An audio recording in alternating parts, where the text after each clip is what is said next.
제가 지난 1년간 읽었던 책 중에 인상적이었던 책들 따로 이렇게 좀 챙겨왔습니다. 장항선 비둘기, 김선재 사진집, 요 오가역을 찍으신 사진에 특히 감명을 받았습니다. 요게 예전 철길이었어요. 바로 얼마 전까지 철길이 있다가 제가 답사하실 때에는 철길을 걷어낸 지 얼마 안 된 상태였습니다. 왼쪽에 이게 김선재 선생님께서 찍으신 오가역 건물인 거죠. 굿바이 전주 기자촌, 꽤 예쁜 책이에요. 6.25 전쟁 이후 오갈 데 없는 실향민이 터를 잡고 살다가 1970년대 초부터 기자들이 모여 살아서 기자촌이라는 이름이 붙여졌다 전해진다. 요 양옥과 계량 기와집이 기자촌의 마지막 모습이었습니다. 운 좋게도 마지막 모습을 봤다 싶어요. 그리고 내려오다 보니까 그 옆에 예쁜 기와집 단지가 있더라고요. 일명 천사마을이라고 합니다. 여기를 연말 되면은 이 지역에 누군가가 관공서에 돈을 주고 가신대요. 후원금으로. 그러다 보니까 마을 이름 자체를 천사마을로 붙였다고. 전라도 나주 이야기입니다. 5.18 푸른 눈의 증인. 저 약간 이 책을 읽고 약간의 배신감을 느꼈던 게 이 책이 5.18 얘기만 하는 게 아니었구나. 앞부분은 거의 다 이 한센인 분들이 어떻게 살고 있고 한국 사회가 한센인들을 얼마나 냉대했는가 그런 얘기를 하고 있는데 이 부분은 싹 빼놓고 뒤에 5.18 말씀만 제가 해온 거예요. 방송이라든지.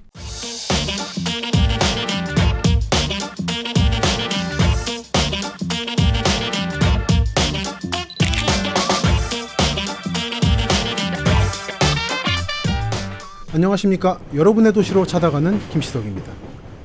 연말 특집 세 번째이자 올해 마지막 프로그램이 되겠습니다. 이 시간에는 제가 지난 1년간 읽었던 책 중에 인상적이었던 책들, 꼭 올해 나온 책만을 말하는 건 아닙니다. 제가 올해 읽었던 책들을 소개해드리고 그 중에 특히 여러분들께서도 답사나 임장하실 때 참고하실 만한 또는 연말 연시에 가볍게 읽으실 만한 책은 따로 이렇게 좀 챙겨왔습니다. 이거 가져온다고 오늘 좀 무거웠네요. 그러면 여러분께 추천해드릴 만한 책 6권을 먼저 말씀드리고 그 다음에 제가 인상 깊게 읽었던 책을 빠르게 소개해드리려 합니다. 첫 번째 책은 이 책입니다. 잘가 나의 대문, 은평 신사 1구역 사진 에세이. 서울 은평구 신사 1구역은 이미 철거가 끝난 곳입니다. 근데 은평구 분들이 이 철거가 예정된 지역에 들어가셔가지고 이런 식으로 문에 집중해가지고 사진을 찍으셨더라고요. 이 문에 집중해서 시민예술을 발견하는 작업은 저도 이 앞에 있는 책에서 하긴 했습니다만 이 책을 쓰는 과정에 은평구에서 작업이 있었다는 걸 알고는 저자분 중에 한 분께 연락을 드려서 책을 선물 받았습니다. 그리고 이 책은 주요 인터넷 서점에서 무료로 PDF를 보실 수가 있습니다. 회원 가입만 돼 있으면. 자금을 받아서 만든 책이다 보니까 그렇게 무료 공개를 합니다. 그리고 저는 이 책에 대해서 관심이 있었던 이유가 이 은평 신사 1구역이라는 데를 예전에 우연히 답사를 했었어요. 이거 답사한 거는 2020년입니다만 은평 쪽에 식사 약속이 있어서 갔다가 우연히 위성사진을 보는데 지금 사진을 보여드리는 숭실연립이라는 연립주택이 좀 재밌어 보이더라고요. 그래서 갔더니 신사 1구역 주택 재건축 정비조합 총회가 있다고 돼 있고 결국 이게 성공해서 철거가 끝난 상태인 거죠.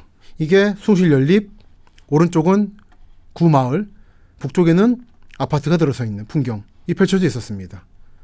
그리고 연립주택에서 바라본 옛날 골목길, 반대편에서 바라본 연립주택과 학교, 그리고 골목 한 군데 있는 예전 3기 서울시 휘장에 있는 시멘트 배수구 맨홀 등이 있었어요. 좁은 블럭이었지만 그리고 우연히 갔기 때문에 약속도 있어서 짧게 답사했던 곳이지만 깊은 인상을 받았었는데 은평구가 그런 곳이 많거든요.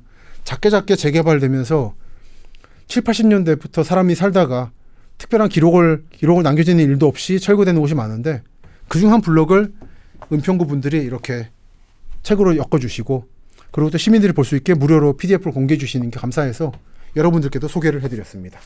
두 번째는 장항선 비둘기, 김선재 사진집, 천안, 장항 1998이라는 사진집입니다. 이 책은 사진집이에요.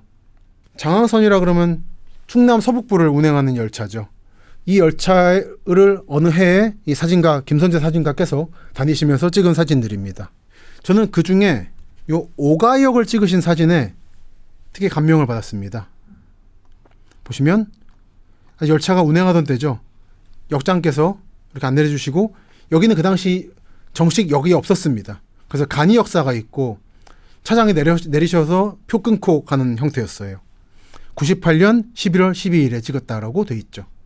현재 오가역은 폐역이고 운행을 하지 않습니다. 노선도 바뀌어버려서 완전히 역으로서 형태를 잃어버린 상태인데 이 사진 속에 보이는 이 건물이 남아있는가가 궁금했었습니다. 그래서 지난해 11월에 예산 읍내부터 예전 장항선, 지금 장항선은 선로를 개량하면서 옮겨갔습니다. 예전 라인을 따라서 천천히 걸었습니다. 한 1시간에서 1시간 반을 걸으니까 오가가 나타났습니다. 오른쪽이 마을이고 길 이름이 영말입니다. 영말길을 걸으면 요즘 예전 장항선 라인이고 여기에 오가역 간이역이 나타납니다. 이게 예전 철길이었어요. 바로 얼마 전까지 철길이 있다가 제가 답사하실 때는 철길을 걷어낸 지 얼마 안 된 상태였습니다. 왼쪽에 이게 김선재 선생님께서 찍으신 오가역 건물인 거죠. 이 건물 한참 개나리가 펴있던 때였고 저 너머로 보이는 게 예산 읍내입니다. 백종원 선생의 예산이죠. 그리고 제 뒤로 보이는 여기다 더 가면 삽교가 나옵니다. 그래서 일부러 사진을 이렇게 찍어봤습니다. 비스듬하게. 그거는 사진집에 실려있는 이 각도를 재현하기 위해서, 오마주하기 위해서였죠. 이 지역은 불과 몇십 년 동안만 여기 있었고 그것도 간이역으로 있었고 폐역된 지 오래된 상태입니다. 하지만 지금도 길 이름은 영말길이라고 붙여져 있는 데에서 이 장항선 오가역에 대한 이 지역 주민들의 애정을 느낄 수 있었습니다. 저는 지역 답사할 때 길을 많이 따라 걷습니다. 옛날 새마을운동 때 만든 길도 걸어보고 얼마 전에 그것도 예산이네요. 예당저수지부터 예산 읍내까지 한 10km를 걸으면서 그 70년대 새마을운동으로 놓은 길이거든요. 걸으면서 지방 국도를 따라 걸을 때 어떤 위험이 있는가도 보고 주변의 농지에 대해서는 어떻게 수리시설이 이루어져 있는가도 보고 마을 지역들의 인구 과소 현상이 어떤가도 체크해보고 그렇고 또는 이렇게 예전 철길을 따라 걸으면서 한때 철길 옆에 번성했던 마을이 철로가 없어진 다음에 어떻게 되는가도 체크해보기도 하고 그런 답사를 좋아합니다. 그런 의미에서 저는 철도 매니아라기보다는 철도가 만들어낸 사회의 모습을 바라보는 걸 좋아하는 사람인 거죠. 두 번째 책, 장항선 비둘기였습니다. 세 번째 책은 약간 여러분께는 낯선 책일 수 있을 겁니다. 전라도 속의 작은 황해도, 정농마을의 언어와 문화라는 책입니다. 이 책은 전라북도 전주시와 완주군에 걸쳐 있는 이서라는 곳에 만들어진 피난민촌, 정농마을이라는 곳에 대한 조사 보고서입니다. 이건 지도를 켜볼게요. 여기는 여러분께서 잘 아시다시피 전북 혁신도시입니다. 그 중에 서쪽 끝, 동쪽은 전주 시내고 이쪽은 완주군입니다. 약간 월경지처럼 떨어져 있어요. 이쪽 북쪽에 가시면 여기에 정농 한박골 공원이라고 정농이라는 단어가 보이고요. 이게 책 제목인 정농입니다. 정착 농원이라는 뜻의 단어의 준말입니다. 피난민들이 정착해서 농원을 만들었다는 뜻의 정농입니다. 여기서 좀 아래로 내려가면 여기는 좀 재밌는 동네인데 혁신도시를 만들면서 직원들이 많이 왔을 거 아닙니까? 그분들이 묵을 수 있는 하숙촌을 만들고 마을 이름을 붙이기를 하숙마을이라 붙였어요. 그래서 하숙마을 기념비도 있고 그렇습니다. 그리고 아래쪽에 가면 여기에 한국도시농업연구회라든지 국립원예특작과학원 본원 이런 게 있고 농원이 펼쳐져 있습니다. 근데 여기에 제가 검색을 하나 해놨죠. 후농이라는 지명이 보입니다. 여기 옛날에 마을이 있었어요. 스카이뷰로 보면 이렇게 마을이 있었습니다. 이 마을을 싹 밀어내고 만든 게 지금의 농원이에요. 근데 이 후농도 역시 정농처럼 피난민촌입니다. 그래서 후생농원, 정착농원, 후생농원이라는 게 피난민촌을 가리키는 단어입니다. 근데 후농에 보면 우연히 검색을 하다 보니까 여기 별점이 매겨져 있더라고요. 5점이. 그래서 봤더니 보시면 어떤 이 지역 출신 분이 남기신 후기입니다. 내가 태어나서 혁신도시 편입으로 2주 전까지 살던 나의 고향. 너무도 예전 마을의 풍경이 그립다. 짠하죠. 그래서 카카오맵이나 네이버 맵의 별점란은 전 유심히 보는 편입니다. 이런 사연들이 여기 숨어 있더라고요. 또는 리뷰도 보면 내가 태어나서 자란 마을, 이젠 인근 지역에 삽니다. 이렇게 혁신도시도 사람이 살았던 곳이에요. 그런 거를 보여주는 하는 흔적으로서 이 후농이라는 지명에 별점이 붙어 있고 이 후농에 비해서 정농은 현재도 마을이 남아 있습니다. 어쩌다 보니까 혁신도시 외곽에 존재해가지고 남게 된 건데 저는 처음에 이 마을의 비석만 찍을 생각이었어요. 이때 직전에 제가 대상포진에 걸려가지고 지난 여름에 기억하실 겁니다. 대상포진으로 고생했다고. 그래서 한참 배를 이제 끌어안고 아파서 전주 답사는 해야 되겠고, 그래서 처음에 택시만 타고 얼른 가가지고 이 비석만 찍고 설마 뭐가 있겠냐 싶어서 얼른 찍고 혁신도시 답사를 가려 그랬어요. 근데 어쩌다 보니까 틀어져가지고 혁신도시를 먼저 보고 나서 천천히 걸어서 이 정록마을에 들어가게 됐습니다. 우연한 계기였죠. 원래는 그냥 뛰어넘으려 했던 건데. 근데 갔더니 이 정록마을에서 바라보는 혁신도시는 이렇고요. 저 산 너머에 전주 시내가 있죠. 보시면 농원 삼거리, 정록마을 있고, 옛날 마을길을 따라가다 보니까 교회가 있더라고요. 이런데 교회들은 대체로 피난민 교회입니다. 그래서 사진 찍다 보니까 어떤 분이 나오시더라고요. 요 분이. 그래서 친절하게 맞아주시면서 어디서 나왔냐 그러시길래 제가 여기가 옛날 피난민 정착촌인 걸 알고 한번 답사를 나왔습니다 했더니 잠깐 들어왔다 가라고 해서 잠깐 쉬면서 에어컨도 쐬고, 그래서 이분께서 소개를 해주시더라고요. 여기는 정록마을이라는 곳이고 원래 황해도 은율 쪽 사람들, 황해도 서북 쪽 평양 근처입니다. 여기 분들이 6.25 전쟁 말기 때 LST 선을 타고 백령도를 거쳐서 군산의 사람들을 떨궈줬다고 합니다. 해망동, 장미동 이런 데들이죠. 여기서부터 다시 한번 갈라져서 김제 여러 지역으로 갈라지고 백구, 용지로 갈라지고 한 분파가 여기 정착하시게 됐다고. 그래서 그 마을들은 지금도 함께 연합으로 운동회도 하고 함께 군산에 있는 큰 교회에 같이 모이기도 한다라는 말씀을 들려주셨어요. 머릿돌은 이렇게 돼 있고요. 신광예배당. 그리고 이 목사님이 소개해 주신 책이 이 책이에요. 인사드리고 가는 길에 문자를 보내주셨더라고요. 이 우리 마을에 대해서 책이 나온 게 있으니까 한번 보시라고. 그래서 오늘 들고 나와봤습니다. 보면은 황해도 분들이 이 전라북도 내륙에 와가지고 어떻게 정착하고 사셨나, 그 피난 중에 무슨 일이 있었나 하는 거를 황해도 말과 현대 한국어 번역으로 함께 해놓은 책입니다. 절절합니다. 그 보면은 보름이면 갈 줄 알았다고, 일주일이면 갈 줄 알았다고. 그리고 보면은 또 와서 살면서 여기에 사는 주민들에게 혜택도 많이 받고 전주 완주분들께 괴로움도 많이 끼쳤다 본인들이. 그렇게 해도 나중에는 다 남일인데도 도와주고 그러면서 다 먹고 살고 그랬다. 그래서 어쩌다 보니까 전라도 방언을 쓰는 사람들 사이에 황해도 방언을 사는 사람들이 섬처럼 존재하게 된 거죠. 언어의 섬이 된 거죠.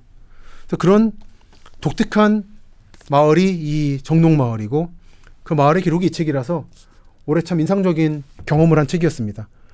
아프다고 해서 제가 만약에 택시 타고 비석만 찍었으면 이런 걸 전혀 몰랐을 거예요. 이 책의 존재도 몰랐을 거고.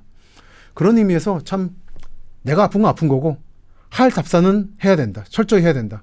그래야 현지분도 만나고 얻고 듣고 배우는 게 있다는 생각을 다시 한번 했습니다. 참 덥고 아프긴 했어요. 정록마을의 풍경은 이렇습니다. 동료분들이 마을을 아름답게 가꾸셨더라고요. 이런 식으로. 참 덥긴 했는데 참 아름다운 곳이었습니다. 다음은 이 같은 날에 정록마을에 가기 전에 전주 시내에 있는 기자촌이라는 곳을 갔습니다. 가게 된 계기는 이런 책이 나와서 이걸 읽어서였습니다. 굿바이 전주 기자촌. 꽤 예쁜 책이에요. 이런 식으로 그림도 그려 넣으시고 기자촌에 사셨던 분이 글을 쓰시고, 그거 보면은 QR코드가 있습니다. 여기 QR코드를 찍어서 나오는 지역들은 지금 다 철거된 상태입니다. 그래서 이 책을 보고 한 올 초인가 봤는데 언젠가 전주를 답사를 가면 한번 꼭 기자촌을 가봐야 되겠다. 그런데 관련된 뉴스 보도를 보다 보면 이미 펜스를 쳤다, 철거 이주가 시작됐다 식의 말이 있어서 과연 내가 갔을 때 남아있을 것인가 라는 좀 아슬아슬한 느낌을 가지고 갔었죠. 소개를 보면 전주 한옥마을에서 차로 10분 거리 기자촌, 전주시 완산구 중로송동 일대 기자촌의 배경은 명확하진 않다. 6.25 전쟁 이후 오갈 데 없는 실향민이 털을 잡고 살다가 1970년대 초부터 기자들이 모여 살아서 기자촌이라는 이름이 붙여졌다 전해진다. 기자촌 하면은 서울 분들께는 은평구 기자촌이 유명하죠. 지금은 진관 신도시에 편입이 돼서 한 채도 안 남게 된 깨끗이 사라진 지역이었죠. 이 전주 기자촌도 마찬가지로 흔적 없이 사라졌을 겁니다. 지금쯤은. 제가 갔을 때가 이랬습니다. 6월에 갔는데 3월 초에 법원에 강제 집행이 예정되어 있다.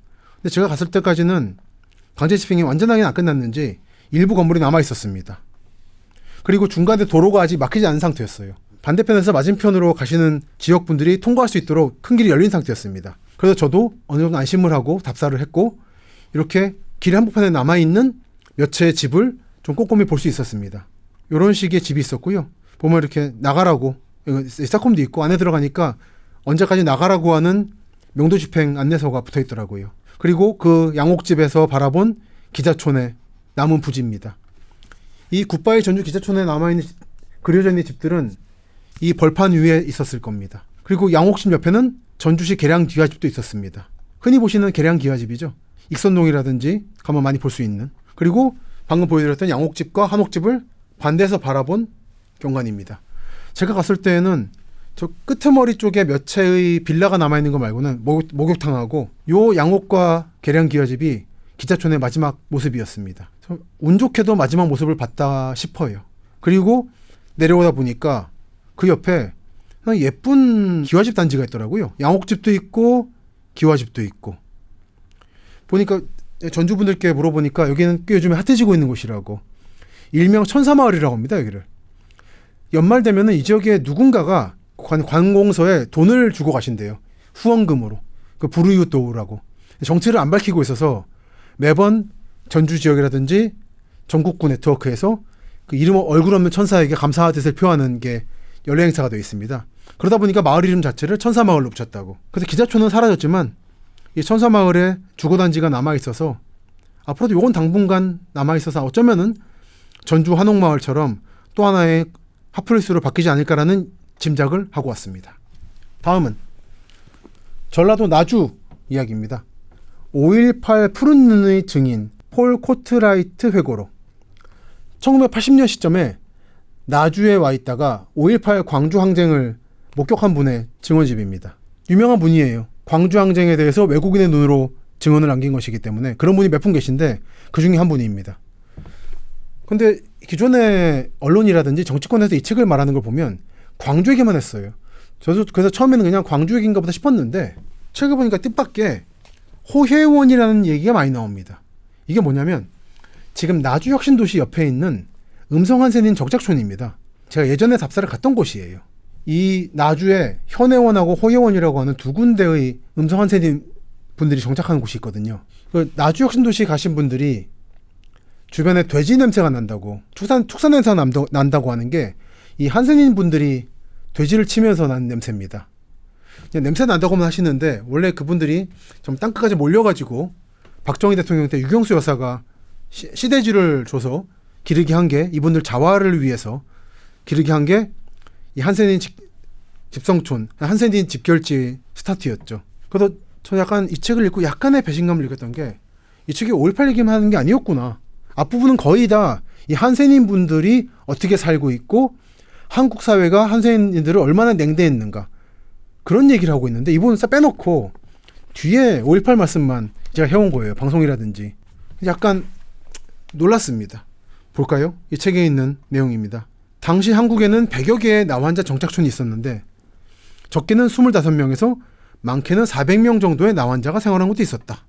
나병은 일종의 낙인이 찍히는 질병으로 많은 환자들, 특히 기형을 가진 환자들은 고향에서조차 받아들여지지 않았고 사회에서도 배척당했다. 정부가 설립한 정착촌은 대부분 인구 밀집 지역에서 멀리 떨어진 오지에 자리 잡고 있었다. 그게 현혜원이고 호혜원이었던 거죠. 그런 지역에 혁신도시를 만든 다음에 원래 이분들이 살고 있었는데 냄새난다고 나가라고 하는 거예요. 참 예나 지금이나 한센인들에게 가혹한 게 한국 시민들입니다. 그러다 보니까 이 한센인들 치료도 이런 미국인들이 도와주고 순천에 계시는 노르웨이 의사가 해주고 한센인 시인으로 유명한 하나훈 씨도 그런 말을 했어요. 한하훈 시인도 한국인 의사들은 나환자를 냉대했고 외국인들이 우리를 걷어줬더라고. 궁금하신 분은 하나훈 전집이라는 책을 보면 잘 나와 있습니다. 그래서 이분이 나주의 한센인 환자들을 데리고 순천 여수로 가는 도중에 5.18을 광주에서 목격하게 되는 겁니다. 또 보시면 한국 사회가 한국 의료계가 한센인들을 어떻게 다뤘는가를 보여주는 대목이 있어요. 보건소에 갔습니다. 이 진료소에는 나병 관련 의료 장비가 없었던 탓에 여기에서 시간을 오래 보내진 않았다. 1년 전 여기에 왔을 때는 깜짝 놀랐다. 나주에는 1000명이 넘는 나환자가 있었기 때문에 당연히 관련 의료시설이 있을 것이라고 생각했다. 없었던 거죠. 후에 진료시설에 나병치료소라는 표시가 있으면 다른 환자들이 오기를 꺼린다는 사실을 알게 되었다. 이게 한국 사회가 한국 시민들이 소수인들을 차별하는 방식이었습니다. 그리고 이 책에 대한 소개에서도 그 얘기를 빼놓고 얘기하는 거였어요. 그래서 저는 이 책을 읽으면서 일종의 가벼운 배신감을 느꼈습니다. 5.18 증언도 중요하지만 이 책은 동시에 한센인들이 받았던 일반 시민들로부터 받았던 차별에 대한 이야기를 하고 있기도 하는 거였거든요. 지금 보시는 사진이 나주 혁신도시입니다. 이런 핫플레이스 카페도 있고요. 한참 코로나 심각할 때여가지고 다들 마스크를 쓰고 있었습니다. 여기가 호혜원입니다. 이런 식으로 축사들이 있고요. 이런 한센인 마을들은 가톨릭이나 개신교 측에서 사람들을 모아서 구휼 식량도 주고 자활 사업도 하곤 했습니다. 이 마을 경우는 교회가 중심에 있더라고요. 여기 목사님을 뵙고 또 말씀을 이것저것 들었습니다. 그러니까 이럴 때 갔을 때는 마음을 내려놓고 사진 찍고 누가 나타나시면 먼저 인사를 합니다. 그래서 당연히 궁금할 거기 때문에 여기에 외부인이 올 일이 없잖아요, 별로. 당연히 궁금할 것이기 때문에 먼저 인사를 하고 소개를 간단하게 해드리면 대체로 우호적으로 받아들이시고 이런대로 설명을 해주세요. 그리고 갔던 이유가 여기에 유경수 여사 추모비가 있어요. 이게 이제 일반적으로 박정희 정권 군사 독재만 생각하시는 분들께는 놀라운 일인데 현혜원과 호혜원에는 둘 다 유경수 여사 추모비가 있습니다. 이게 뭐냐면 한국 시민들이 우리를 인간 대접 안 할 때 유경수 여사가 전국의 나환자촌을 다 갔습니다. 그중에 첫 번째로 간 나환자촌이 여기였던 거예요. 가서 처음에는 꽃을 줬대요. 예쁜 마음 품고 살라고. 그랬다가 사람이 먹고 살아야죠. 꽃이 중요한 게 아니라. 그걸 깨닫고는 시대지 그걸 주고 그린벨트 지역이긴 하지만 특별하게 축산을 할 수 있는 허가를 준 겁니다. 그래서 한동안 대도시 사람들이 먹던 계란이라든지 닭고기 같은 건 그 주변 지역에 한센인 환자들이 기른 거였어요. 그렇기 때문에 이분들은 유경수 여사에 대해서 자기들을 인간으로 인정해준 사람으로서 고마워히 여겼고 문세광이 저격해서 암살됐을 때 자발적으로 비석을 세웠음을 청와대에 보냈다고 합니다. 그래서 박정희 대통령 일기를 보면은 내 아내가 죽은 건 안타깝지만 이 시민들이 내 아내를 진심으로 사랑한다는 것을 알고 한편으로는 좋은 마음이 들었다라고 하는 대목이 나와요. 지금도 현혜원과 호혜원 같은 경우는 유경수 여사 사망일에 지금도 제사를 지낸다고 합니다. 두 군데를 다 갔다 왔습니다만 일반 시민만 바라봤을 때에는 보이지 않는 한국 사회의 모습을 저는 한센인 그리고 철거민 분들의 궤적을 추적하면서 많이 봅니다. 한국 사회의 민주주의가 뭐고 평등이 무엇인지에 대해서 그런 걸 보면서 늘 생각을 하고 있죠. 그런 생각을 하게 해준 책 중에 하나가 이 5.18 푸른 눈의 증인 폴 코트라이트 선생의 회고록이었습니다. 그래서 이렇게 사진도 찍었죠. 박 대통령 각하 영부인 고 유경수 여사 송덕비라고. 저 오른쪽에 있는 발전소는 전라남도하고 광주 사이에 좀 복잡한 쓰레기 처리 시설입니다. 전라남도 지역 간에 좀 갈등이 있어가지고 상징하는 건데 다른 기회에 말씀드릴 일이 있을 겁니다. 여러분께 읽으시라고 추천해드리는 마지막 책. 부산 해운대에 있죠. 반여동에 대한 책입니다. 2022년 해운대 역사 구술체록 사업. 주민의 기억으로 담은 이야기 반여. 이 반여동에 대해서는 앞에 보이는 이 책의 두 번째 제2권에다가 써놨습니다. 서울 청계천에 살던 빈민들을 성남으로 보내서 만든 게 광주대단지고 그게 성남시의 탄생 배경이 됐죠. 부산에서도 마찬가지로 부산역 주변이나 광복동 이런 데 사는 빈민들을 외곽으로 내보내서 30개 정도의 철거민 집단 이주시설을 만듭니다. 그게 정책 이주지라는 건데 그 정책 이주지 중에 하나가 이 반여동입니다. 이런 풍경이에요. 전형적으로 빼곡하게 집들이 들어서 있는 모습이 부산시 외곽에 쭉 있습니다. 장림이니 금산이 반여 반송이니 많습니다. 저는 부산 답사할 때마다 한두 군데씩 꼭 답사를 하면서 현재 남아있는 지역을 전부 답사한다는 목표를 세우고 있습니다만 최근 들어 정책 이주지가 재건축이 시작되면서 좀 마음이 급해지고 있습니다. 여기도 마찬가지로 중화유리 집이 하나 있고요. 워낙 좁은 땅에 집을 짓다 보니까 계단을 이렇게 좀 예술적으로 만들어냅니다. 당연히 실용적으로 만든 계단이지만 순수하게 감상의 대상이 될 수 있는, 역시나 앞에 있는 책에서 소개해드린 것처럼 시민예술로서의 계단, 이 좋은 사례가 이 반여동 정책이주지의 계단이죠. 여기부터는 여러분들께 추천해드리는 건 아닌데 제가 올해 재밌게 읽었던 책들입니다. 몇 권 소개해드릴게요. 첫 번째는 이거 영어 책입니다. 미국 책인데 빈센트 브란트라고 한국에서 1960년대, 70년대 조사를 많이 하셨던 미국 연구자세요. 그분이 썼던 유명한 책인 A Korean Village, 어떤 한국 마을, Between Farm and Sea, 농장, 그러니까 논밭과 바다 사이에서. 이 책에서는 정확한 위치를 밝히진 않는데 그 현지에서는 밝히고 있어서 충남 태안군입니다. 태안군의 의향이라는 곳에서 활동하셨어요. 근데 그 지역을 관찰한 내용이 이 책에 담겨 있고, 그 다음에 An Affair with Korea, 한국에 대하여죠. 본인이 한국을 조사하면서 생각하고 느꼈던 점을 기록한 책이, 후기에 냈던 책이 이 책입니다. 1960년대 남한에 대한 기억. 이 두 책을 올해 구입해서 재밌게 읽고 있습니다. 그러니까 서산이라고 해놨는데 사실은 태안이에요. 서산과 태안은 지금도 생활권이 같죠. 그래서 그렇게 썼던 것 같습니다. 특히 이 책에서 인상적이었던 게 이겁니다. 1966년에 이 나무 배 3회호를 타고 인천까지 갔다고 해요. 태안이나 서산, 당진 이쪽은 지금도 그렇지만 도로로 가면 인천까지 거의 반나절이 걸리는데 배로 가면 한 2시간이면 갑니다. 그러다 보니까 뜻밖의 인천하고 요 충남 서북부 지역 안에 친척도 많아요. 중국집, 화상 중국집들도 인적 관계로 얽혀 있고, 지금 한국인들에게는 바다를 통한 연결이라는 게 잊혀져 버렸지만 이 빈센트 브라트 선생이 활동하던 시기만 해도 이게 당연한 것이었다는 거죠. 이렇게 어촌마을이고 항구였던 곳들이 지금은 다 간척해버려가지고 농토가 됐다가 공장으로 바뀐 것이 당진의 현대제철, 서산의 대상공단, 그런 것들입니다. 그 몇십 년간에 얼마나 빠른 변화가 있었나를 이 빈센트 브라트 선생의 책을 읽으면서 다시 한번 느꼈습니다. 그 다음 책은 전라북도 지역의 간척 사업을 다룬 책입니다. 전라북도 연해 지역의 간척과 경관 변화. 이 책은 국립미술박물관에 PDF로 공개가 되어 있습니다. 새만금을 포함해서 간척 사업에 대해서 굉장히 자세하게 정리한 책이라 큰 도움이 됐습니다. 물론 간척 사업을 다룬 책이 많이 있는데 대부분 절판된 중에 이 책은 PDF로 보실 수 있기 때문에 특히 새만금 문제에 대해 관심 있으신 분들은 한번 보시길 바랍니다. 아주 읽기 쉬운 책은 아닌데 도움은 되실 거예요. 그 다음 책은, 이 책은 판매하는 책이긴 합니다만 여러분들께 강하게 권하지 못하겠는데, 제가 화전민 문제에 관심이 많지 않습니까? 이 책에도 제2권의 화전민 얘기를 다뤘는데 지리산 화전민들에 대한 책입니다. 그리고 주변의 농민들이 어떻게 지리산에 들어와서 농사를 짓고 화전민으로 정착하게 되었는가, 그러다가 그게 6.25 전쟁과 산림 녹화 사업을 거치면서 어떻게 그 마을들이 해체돼 가는가를 보여주는 책으로 굉장히 저는 흥미롭게 읽었습니다. 많은 도움을 받았고. 지리산지 농업과 촌락연구. 다음 책은 허피 구슬집.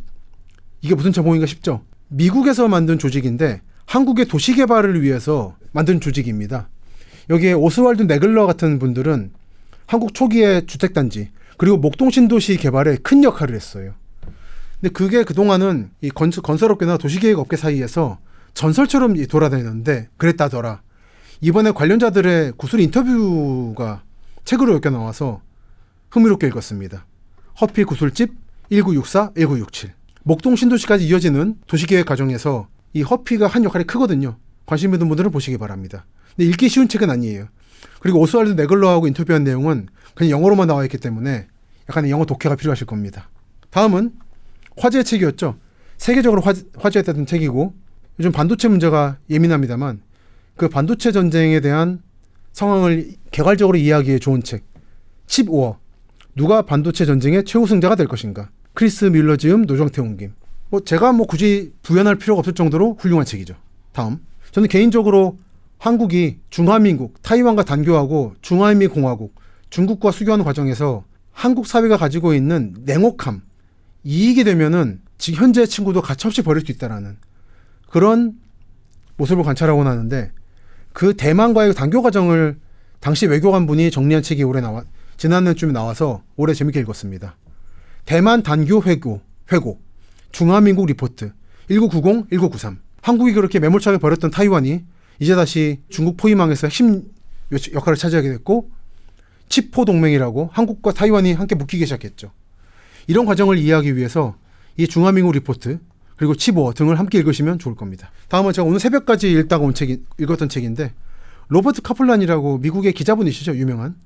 그분의 출세작인 타타르로 가는 길, 그리고 남중국해, 역시나 타이완 문제가 얽혀있는 남중국해를 다룬 지리대전. 제목은 이상한데 사실은 사우스 차이나 씨, 그냥 남중국해입니다. 예전에 이 책이 영어로 나왔을 때 좀 살까 말까 하다 고민했었는데 얼마 전에 번역이 됐다 그래서 같이 두고 있습니다. 타타르로 가는 길은 이나 지리대전이나 여러 지역에 대한 취재 그리고 인터뷰를 묶은 책이라서 읽기에 편하시지는 않을 거예요. 근데 참고 읽으시고 나면은 굉장히 중요한 인사이트들을 얻으실 수 있을 겁니다. 그 인사이트의 일부는 제가 오늘 새벽까지 이 책을 읽은 다음에 제 유튜브, 개인 유튜브에 커뮤니티란에 올려놨으니까 보시면 느낌이 오실 겁니다. 그리고 마지막입니다. 지금 이스라엘 가자 전쟁이 치열하죠. 전 이럴 때마다 한 번씩 이 미국의 시사 만화가인 조 사코 선생이 그린 책을 봅니다. 팔레스타인, 그리고 팔레스타인 가자지구 비망록. 미국 좌파의 시각으로 썼기 때문에 아무래도 팔레스타인 쪽 입장이 강조되어 있는 건 사실입니다만, 당연하게도 이분들이 팔레스타인이 몇십 명간 피해를 받았기 때문에 당연한 얘기고, 이스라엘 측 입장도 들어있습니다. 당연하게. 그리고 어느 정도의 균형을 맞춰가면서 읽으실 수 있고요. 개인적으로는 팔레스타인 가자지구 비망록이 조금 더 이번 이스라엘 하마스 전쟁, 그리고 이 전쟁에 등장하는 지명들을 이해하시는데 도움이 될 거라 생각합니다. 책이 좀 더 두껍긴 한데 아마 만화책이니까, 그림하는 만화책이긴 합니다만 기본은 만화책이기 때문에 한번 연말연시에 읽어보시면은 세상 돌아가는 일을 이해하시는데 도움이 될 것 같습니다. 이상 올해 제가 인상 깊게 읽었던 책들에 대해서 소개를 해드렸습니다. 그리고 이것으로써 2023년 연말 특집 3회 연속 기획을 마치도록 하겠습니다. 내년에는 기본적인 틀은 동남권입니다. 내년에도 저와 함께 전국 답사, 전국 임장을 해주시면 감사하겠습니다. 그리고 내년에는 기회가 되면 여러분하고 현장 답사를 할 일이 있으면 좋겠네요. 내년 1월에 우리는 어디서 살아야 하는가, 그 책의 소편은 나오기 때문에 독자와의 만남의 기회가 있을 겁니다. 내년에 뵐 수 있기를 바라면서 올 한 인사를 드리겠습니다. 올 한 해 수고 많으셨고요. 내년에도 잘 부탁드립니다. 새해 복 많이 받으십시오.